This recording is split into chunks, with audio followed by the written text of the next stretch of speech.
အားလုံးပဲမင်္ဂလာပါဒီဗီဒီယိုကိုကြည့်နေတဲ့မိတ်ဆွေများအတွက်ထဲရောနမိတ်လေးဖတ်ပေးမှာဖြစ်ပါတယ်အဲ့တော့ကျွန်တော်တို့ဘယ်လိုကတ်တွေထွက်လာမလဲဆိုတာကိုကျွန်တော်ကတ်လေးတွေဆက်ပေးမှာဖြစ်ပါတယ်ဒီဗီဒီယိုကိုကြည့်နေတဲ့မိတ်ဆွေများကကျွန်တော်တို့အဆင်ပြေရဆိုရင် comment မှာပေါ့နော်ဘယ်မျိုးကနေကြည့်နေတာလဲဆိုတာလေး comment မှာမှတ်သွားလို့ရပါတယ်ထဲရောနမိတ်လေးတွေဘာတွေများထွက်လာမလဲ okay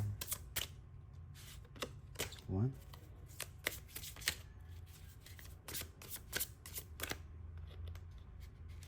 2 oh 3 got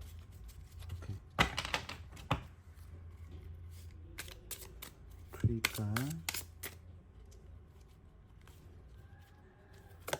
4 got oh okay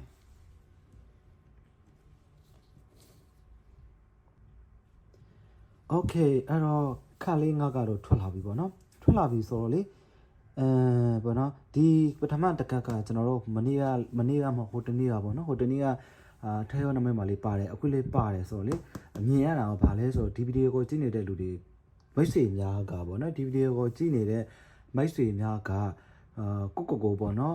်စိတ်တစ်လူတစ်ပေါ့နော်ဘဝအတိတ်နဲ့ပြန်ပြီးတော့စက်တင်ပါတော့မယ်ဆိုတော့ခွန်အားတွေပြည့်လာပြီအရင်တော့ဖြစ်ခဲ့တဲ့အရာတွေအတိတ်မှာဖြစ်ခဲ့တဲ့အရာတွေအကုန်လုံးကိုပြောမယ်ဆိုခွာချပြီးတော့ပေါ့နော်မြစ်ပြစ်လိုက်တယ်လို့မျိုးပေါ့နော်မြစ်ပြစ်လိုက်တယ်လို့မျိုးလူဘဝကိုငါစိတ်တစ်လူတစ်ဘဝအတင်းနဲ့ငါဖြတ်တန်းတော့မယ်အဲ့လိုမျိုးအရင်တော့ခံစားချက်တွေမကောင်းတာရှိခဲ့တယ်ဆိုရင်လည်းအဲ့ဒါတွေအကုန်လုံးကိုသွားလိုက်တော့အဲ့လိုမျိုးပေါ့နော်အဲ့လိုမျိုးပြောပြီးတော့ဘဝကိုမိရဲ့ဘဝကိုငါရဲ့ဘဝငါကိုယ်တိုင်ရွေးချင်မယ်ငါကိုယ်တိုင်လောက်ဆောင်တော့မယ်ငါကိုယ်ကအားကိုးတော့မယ်ဆိုတာကိုအဲ့လိုမျိုးပုံစံတွေပေါ့နော်စိတ်တစ်လူတစ်ဘဝအတင်းနဲ့ပြန်လဲဆက်တင်ဖို့အတွက်ခွန်အားတွေပြည့်လာပြီးရီမန်းချက်တွေပြည့်လာပြီးစိတ်ဆန္ဒတွေပြင်းထန်လာပြီးဆိုတာတွေ့ရတယ်ပေါ့နော်ပထမတစ်ခါအနေနဲ့ဒုတိယကတော့ relationship နဲ့ပတ်သက်ပြီးတော့ကျွန်တော်ဖတ်ပြရမယ်ဆိုရင်ပေါ့နော် relationship ဆိုအကုန်ပါတယ်ပေါ့နော်အိမ်ထောင်ရေ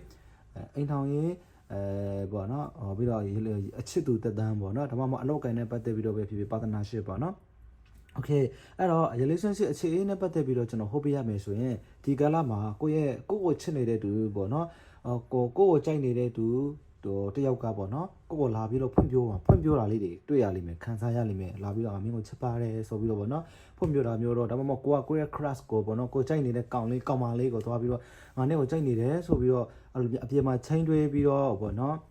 ဖွင့်ပြောတာမျိုးလေးတွေကြုံတွေ့ရမယ်အိမ်ထောင်ရှိတဲ့သူတွေအတွက်ဆိုရင်လည်းကိုရဲ့ဒီအမျိုးသားအမျိုးသမီးကတစ်ဖက်လူကပေါ့နော်ကိုအဲ့လိုမျိုး separate တိတ်တာမျိုးလေးတွေပေါ့နော်လက်ဆောင်ပေးတာမျိုးလေးတွေအဲ့လိုမျိုးတည်င်းကျွတ်အနေနဲ့အခုကတည်င်းလေးကျွတ်ပြီးပြီဆိုတော့ပေါ့နော်တည်င်းကျွတ်အနေနဲ့ကိုလက်ဆောင်ပေးတာမျိုးလေးတွေကိုလိုချင်တဲ့ပေါ့နော်ကိုလိုချင်တဲ့အရာတစ်ခုကိုသူမဖြစ်အောင်သူဖွင့်မပြောဘူးပေါ့နော်သူ့ဘာသာသူလှုပ်ပြီးတော့သူကိုပေးတာမျိုးလေးတွေအဲ့လိုမျိုးလေးတွေလေကြုံတွေ့ရမယ်ခံစားရမယ်ပေါ့နော်ပါဒနာရှိအနေနဲ့ဆိုရင်လေလုပ်ငန်းမှာပေါ့နော်ကိုနဲ့အလုပ်လုပ်ချင်တဲ့သူတွေပေါ်လာလိမ့်မယ်ကိုနဲ့လက်တွဲဖို့အတွက်ပေါ့နော်လက်တွဲပြီးတော့ငါမင်းနဲ့အလုပ်လုပ်ချင်တယ်လက်တွဲပြီးတော့အတူတူလုပ်ချင်တယ်ပြောမယ်ဆိုရင်ရှယ်ယာပေါ့နော်ငါဒါလေးအဲ့လိုမျိုးလေးတွေလာအဲ့လိုမျိုးလေးတွေတွေ့ရလိမ့်မယ်ရှယ်ယာလောက်ချင်တဲ့သူတွေပေါ်လာလိမ့်မယ်ပေါ့နော်ကိုလာပြီးတော့ကမ်းလှမ်းလာလေးတွေပေါ့နော်ကမ်းလှမ်းလာလေးတွေတွေ့ရမယ်ဒါမှမဟုတ်ကိုရဲ့အရေးချင်းတွေကိုမြင်ပြီးတော့လာပြီးတော့ကမ်းလှမ်းလာလေးဖြစ်ကောင်းဖြစ်နိုင်ပြီပေါ့နော်အဲ့ဒါဒုတိယကတတိယတကအနေနဲ့ဒါ star ဆိုတော့ကိုမဒီတည်င်းလေးချွတ်ပြီးဆိုတော့ငွေကြေးနဲ့ပတ်သက်ပြီးတော့ကန်တွေကတော့အရန်ကောင်းလာပြီပေါ့နော်ကန်တွေအရန်ကောင်းလာပြီကန်တွေအရန်တက်လာပြီပေါ့နော် universe ကပေးတဲ့ကိုယ့်ရဲ့ manifestation လုပ်ထားတဲ့အရာတွေဆန္ဒတွေပြည့်ဖို့တဲ့အရန်နီးစပ်နေပြီဆိုတာတွေ့ရတယ်ပေါ့နော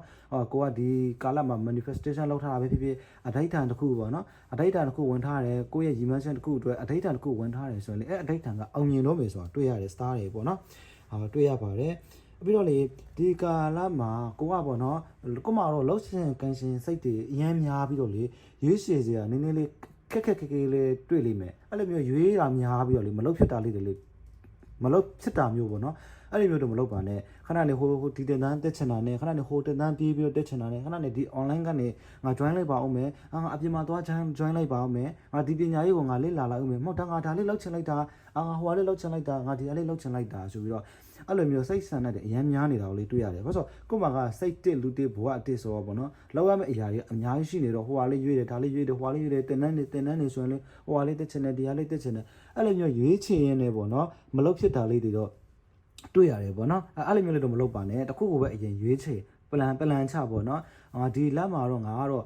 ဒီတင်နန်းကိုတက်လိုက်မယ်ဒုတိယလမှာတော့ငါဒီတင်နန်းကိုတက်လိုက်မယ်တတိယလမှာတော့ငါဒီတင်နန်းကိုတက်လိုက်မယ်အလောက်ကန်နဲ့ပတ်သက်ပြီးတော့ဆိုလေကိုကလောက်ချင်တဲ့အလောက်3-4ခုရှိတယ်ဆိုရင်တစ်ခုပြီးမှတစ်ခုကိုထပ်ပြီးတော့လုပ်ပေါ့နော်3-4ခုတစ်ပြိုင်နဲ့လုပ်တယ်ဆိုရင်ကို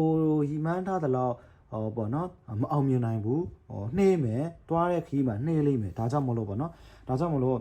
့ပြောချင်တာကတော့လောက်ချင်ကိန်းစင်စိတ်တွေအရန်များနေဖြစ်တဲ့အတွက်ကြောင့်မလို့ရွေးချယ်ကအရန်ခက်နေတယ်လောက်ချင်တဲ့အရာတွေအရန်များနေတယ်ဖြစ်ချင်တဲ့အရာတွေလည်းအရန်များနေတယ်အဲ့လိုမျိုးလေးတွေတော့တွေ့ရတယ်ပေါ့နော်အဲ့လိုမျိုးတော့မဖြစ်ပါနဲ့စိတ်ရှုပ်ထွေးတတ်တယ်ပေါ့နော်အဲ့လိုမျိုးအရန်ရွေးချယ်ပြီးတော့လုပ်နေမယ်ဆိုရင်ဘယ်လိုပြရမလဲအရွေးများပြီးတော့ပေါ့နော်ဘာလောမှမသိအရွေးခက်သွားတာမျိုးလေးတွေဖြစ်တတ်တယ်ဒါကြောင့်မလို့မလောက်ဖြစ်သွားတာမျိုးတော့အတွေးမှာတော့လုံမယ်ကြိုင်မယ်ချမယ်အဲ့လိုမျိုးအများကြီးတွေးထားပေမဲ့လေလက်တွေ့ပေါ်မှာမလောက်ဖြစ်ဒိုးတာမျိုးလေးတွေတွေ့ရတယ်ပေါ့နော်အဲ့လိုမျိုးမလုပ်ပါနဲ့ပြီးတော့ကျွန်တော်တို့ Wheel for Juice ဆိုတော့ဒီမှာကရဲ့နံပါတ်ကတ်မှာကြည့်လိုက်တော့ပေါ့နော်ပြီးတော့လေ ESD ပြန်လာတတ်တယ်သလားမိတ်ဆွေတို့ရဲ့ပေါ့နော်မိတ်ဆွေတို့ရဲ့ဒီ relationship နဲ့ပတ်သက်ပြီးတော့ပေါ့နော်အိမ်ထောင်ရေးနဲ့ပတ်သက်ပြီးတော့လေကိုယ့်ရဲ့ဒီအမျိုးသားကပေါ့နော်အမျိုးသားကပြန်ပြီးတော့လာဖို့အတွက်ကမ်းလှမ်းတာမျိုးလေးတွေတွေ့ရတယ် relationship နဲ့ပတ်သက်ပြီးတော့လေ EH တွေပေါ့နော်ကိုယ့်ကိုထားခဲ့တဲ့သူဒါမှမဟုတ်ကိုယ်ကထားခဲ့တဲ့သူပဲဖြစ်ဖြစ်အဲ့လို EH နဲ့ပတ်သက်ပြီးတော့ EH ကပြန်လာခြင်းနဲ့စိတ်ဆန္ဒတွေပြင်းပြနေတာလေးတို့တွေ့ရတယ်သူပြန်လာခြင်းနဲ့ပေါ့နော်သူပြန်လာမယ်သူ့မှာအမှားရှိတယ်ဆိုရင်လေအမှားကိုသူပေါ့နော်တောင်းပန်ပြီးတော့ဒီတဲ့ sorry အခုလေတည်င်းလေးကြွပြီးသွားပြီဆိုတော့ဗောနော်သူလာပြီးတော့တောင်းပါပြီးတော့သူကိုရှိကိုပြန်လာစေတဲ့စိတ်ဆန္ဒတွေအရင်တွေ့အဲ့ဒါကိုလေတွေ့ရတယ်တက်လာဗောနော် EHD ဗောနော် EHD ပြန်လာမလားအဲ့ဒါလေးတတိယလာလို့ EHD ပြန်လာမလား EH ပြန်လာမလားဆိုပြီးတော့ခဏမေးနေတော့လေအဲ့ခဏလောက်ရလေအားနာနေပြီတခြားသူတွေအတွက်ဗောနော်အဲ့ဒါကြောင့်မလို့ EH နဲ့ပတ်သက်ပြီးတော့ပြန်လာနိုင်မလားဆိုပြန်လာဖို့ရာခိုင်တော့အရန်များတယ်သူကပြန်လာဖို့ရာခိုင်တော့အရန်များတယ်ခုရော photo ဖြစ်တဲ့အတွက်ကြောင့်မလို့ငွေချင်းနဲ့ပတ်သက်ပြီးတော့ကျွန်တော်တို့ပေါ့နော်ရက်တဲ့တလောက်တော့ရလာမယ်ထိကန်နေကောင်းလာမယ်အဘန်းနဲ့တွေဖြစ်လာမယ်ရည်ရထားတဲ့ကိစ္စတွေအောင်မြင်မယ်ရည်မှန်းထားတဲ့ကိစ္စတွေအောင်မြင်မယ်စကားပြောထားတဲ့အရာတွေစောက်ထားတဲ့အရာတွေဆိုရင်လည်းအောင်မြင်မယ်ကာလာမျိုးဖြစ်တယ်နမိတ်ဖြစ်တယ်ဒါကြောင့်မလို့ဒီကာလာမှာလောက်စရာရှိတာကိုဖြစ်မယ်ဆိုရင်ပေါ့နော်အဲ့လိုမျိုးအရန်ရွေးချယ်နေတာတဲ့ဆိုင်ရင်တခုခုကိုထိရောက်နဲ့အောင်မြင်အောင်လောက်ပြလိုက်ပါအောင်မြင်အောင်လုပ်လိုက်ပါတခုခုကိုတည်စားလေးရွေးချယ်လိုက်ပြီဆိုရင်ပို့ပြီးတော့အောင်မြင်မယ်ထွန်းပေါက်မယ်စူးစမ်းမယ်ဆိုတာမြင်ရတယ်အရင်ရွေးချယ်ပြီးတော့ဒီတိုင်းသွားနေမယ်ဆိုရင်ရွေးချယ်နေတာပဲရှိတယ်တကယ်မလုပ်လက်တွေ့ဘဝမှာတကယ်မလုပ်ဖြစ်တာမျိုးတွေတွေ့ရတယ်ဒါကြောင့်မလို့ရွေးချယ်စရာများနေတယ်ဆိုရင်လေစာအုပ်မှာချရေးထားဘာတော့ကိုလုပ်ချင်တဲ့အရာတွေငါဘာနော် English speaking တက်မယ်ဂျပန်တန်းတက်မယ်ကိုရီးယားတန်းတက်မယ်ထိုင်းတန်းတက်မယ်အဲ့လိုမျိုးပေါ့နော်energy နဲ့တင်နန်းတက်မယ်အထေရောတင်နန်းတက်မယ်အဲ့လိုမျိုးတစ်ခုစင်းစီတစ်နှစ်မှာကျွန်တော်တို့ဒီ10တန်းတက်တယ်လို့မျိုးပဲလေ10တန်းတက်တယ်လို့မျိုးပဲအကြောင်းတက်တယ်လို့မျိုး10တန်းတက်မှာကျောင်းတစ်ခုတက်တယ်လို့မျိုးပဲပေါ့နော်အတန်းပညာတစ်ခုတက်တယ်လို့မျိုးပဲကျွန်တော်တို့က10တန်းမှာဆိုရင်ကျွန်တော်တို့ဘာသာရဲ့အသီးသီးတွေရှိရလေဘာသာရဲ့အသီးသီးမှာဆရာမအကောင်လုံးကအခန်းတစ်ခန်းထဲမှာတစ်ခါလေးတင်တာအခန်းတစ်ခန်းထဲမှာတစ်ခါလေးတနားရီထဲမှာတင်တာမဟုတ်ဘူးလေတင်ချာဆရာမကဖေးအချင်းအင်္ဂလိပ်ဆရာမကဖေးအချင်းပေါ့နော် eco ဆရာမကဘေးအချင်း physics ပေါ့နော်ဆရာမကဘေးအချင်းမြန်မာစာဆရာမကဘေးအချင်းဆိုပြီးတော့သူကပေါ့နော် chemical ပေါ့နော် chemistry ပေါ့နော်အဲ့လိုမျိုးပေါ့နော်ဟိုသင်တန်းတွေအများကြီးပဲเนาะကျွန်တော်စကားမှားသွားရင်လည်းခွင့်လင့်ပြီเนาะအဲ့လိုမျိုးအခန်းတွေပြောမယ်ဆိုရင်တနာရီမှာတစ်ခုအဲ့လိုမျိုးတင်ပေးတာလေ45မိနစ်ပေါ့45မိနစ်ကိုဆရာမတူ45မိနစ်ကိုဆရာမတူအဲ့လိုမျိုးပဲကို့မှာလေဒီလမှာတော့ငါဒါလေးတက်လိုက်မယ်ဒီလမှာတော့ငါဒါလေးတက်လိုက်မယ်ပြောချင်တာတစ်ခုခုကိုစာနာတစ်ခုခုကိုအဲ့ဒါကိုထိရောက်လေးလောက်လိုက်မယ်ဆိုပို့ပြီးတော့အောင်မြင်မယ်ဒီလိုမျိုးသွားပြီးတော့အတွေးတွေများပြီးတော့အများကြီးကိုရွေးချယ်နေတယ်ဆိုရင်မိမိဘဝဟာဒီတိုင်းဒူးရင်းပဲဆိုတာကိုမြင်ရတယ်ပေါ့နော်ဒူးရင်းပဲငွေချင်းနဲ့ပတ်သက်ပြီးတော့အရင်စိတ်မပူပါနဲ့ကိုယ့်ကိုထောက်ပံ့ပေးမဲ့လူတွေကိုယ့်စီကိုကိုညီပေးမဲ့လူတွေဝင်လာပါလိမ့်မယ်ပေါ့နော်အဲ့လိုမျိုးအခုကျွန်တော်တည်င်းချွတ်ဆိုတော့ပေါ့နော်ကိုအဲ့လိုမျိုးလာနေစီးပွားရေးဘာလို့ချင်လဲပေါ့နော်စီးပွားရေးဘာလို့ချင်လဲကိုယ့်ရဲ့မိဖကကိုယ့်ကိုထောက်ပံ့ပေးတာမျိုးတော့ပေါ့နော်စီးပွားရေးလုပ်ဖို့အတွက်ကိုလုပ်ချင်တဲ့ဆန္ဒကိုထောက်ပံ့ပေးတာမျိုးလို့တင်နန်းနေတက်ဖို့အတွက်ထောက်ပံ့ပေးတာမျိုးလေးတွေတွေ့ရတယ်။ဒါလည်းသမီးဒါတက်သားတင်နန်းတက်ချင်တာလားအမေပေးမယ်အဲ့လိုမျိုးကို့မှာပတ်စံမရှိရင်တော့မှကိုယ့်ကိုထောက်ပံ့ပေးမဲ့လူတွေတွေ့လာမယ်။ကိုယ့်ရဲ့ကန်ဆာနာကိုအဲ့လိုမျိုးဖြစ်လာပြီပေါ့နော်။အဲ့ဒါကြောင့်မို့လို့ငွေကြေးနဲ့ပတ်သက်ပြီးတော့လေကောင်းပါတယ်။အခြေအနေနဲ့ပတ်သက်ပြီးတော့လေကောင်းတယ်တွေ့ရတဲ့ energy ကအရင်ကောင်းပါတယ်။တခုပဲနော်အရင်ကြီးတော့မရွေးချင်နဲ့ခုမှ relationship နဲ့ပတ်သက်ပြီးတော့လေရွေးချယ်စရာအများကြီးရှိတယ်ဆိုရင်လေပေါ့နော်တိတ်တိတ်ဆဆအုံနှောင်းနဲ့ပေါ့နော်အုံနောက်ခေါ ခေါင်းကိုတေစာတောင်းပြီးတော့တေစာစဉ်းစားပြီးတော့ပေါ့နော်တေစာစဉ်းစားပြီးတော့ရွေးစီစရာတွေအများများနေဒီမှာပြင်းတဲ့ဟိုပို့လာတယ်ပေါ့နော်ဒီမှာလေးရွေးစီစရာတွေအများများနေတယ်ဒီမှာလေးရွေးစီစရာတွေအများများနေပါကြည့်ရွေးစီစရာတွေအများများနေတာဖြစ်တဲ့အတွက်ကြောင့်မလို့ရွေးရခက်ပြီးတော့မှားတတ်တယ်ပေါ့နော်မှားတတ်တယ်ဒါကြောင့်မလို့တစ်ခုကိုအရင်ရွေးလိုက်တစ်ခုမှတစ်ခုတစ်ခုမှတစ်ခုတစ်ခုမှတစ်ခုအဲ့လိုမျိုးလေးတွေလုံးမယ်ဆိုရင်ပို့ပြီးတော့လေအောင်မြင်တဲ့အရာကလေးပို့ပြီးတော့လေညံမယ်လက်တွေ့ကြကြလေးဖြစ်သွားမယ်ဒီတိုင်း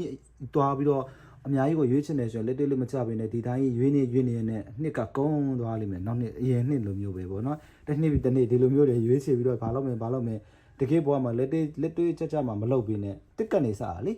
တစ်ကနေစတာဖြစ်တဲ့အတွက်ကြောင့်ကျွန်တော်တို့တစင်ချင်းဖြည်းဖြည်းလေးအရင်လို့မရဘူးကျွန်တော်တို့မွေးတယ်ဆိုမှကျွန်တော်ချက်ချင်းစေတန်းတက်ချင်တော့မရဘူးလေအဲ့လိုမျိုးတစင်ပေါ့နော်လှေကားတက်တယ်လို့မျိုးပဲတဆင့်တက်လို့အောင်မြင်သွားပြီဆိုမှတဆင့်ကိုတက်ရမယ်စိတ်ရှင်နဲ့ပေါ့နော်အဲ့ဒါသွားပြီးတော့စိတ်မစေဘဲနဲ့သွားပြီးတော့လှေကားကို3-4ထစ်လောက်ကြိုပြီးတော့တက်လိုက်တယ်ဆိုတော့ပေါင်ပြေးပြီးတော့အမှပြုတ်ကြလိမ့်မယ်ပေါ့နော်အဲ့လိုမျိုးလေးတွေဖြစ်လိမ့်မယ်ဒါကြောင့်မလို့ဒီဗီဒီယိုကိုကြည့်နေတဲ့ဒီဗီဒီယိုကိုကြည့်နေတဲ့မိတ်ဆွေများအတွက်အကြံပေးချင်တာကတော့ရွေးစရာရှိတာကိုတစ်ခုတည်းကိုထိရောက်ရွေးပြီးတော့တစ်ခုတည်းကိုပေါက်ထွန်းပေါက်နဲ့ပေါ့နော်လောက်လိုက်ပါအဲ့လိုမျိုးဆိုညံပါလိမ့်မယ်နော်ဒီမှန်ချက်တွေပြပါလိမ့်မယ်နော်အဲ့ဒါကြောင့်မလို့ဒီဗီဒီယိုကိုကြည့်နေတဲ့မိတ်ဆွေများအတွက်ထေရောနမိတ်လေးဖတ်ပေးလိုက်ပါတယ်ကျေးဇူးအများကြီးတင်ပါတယ်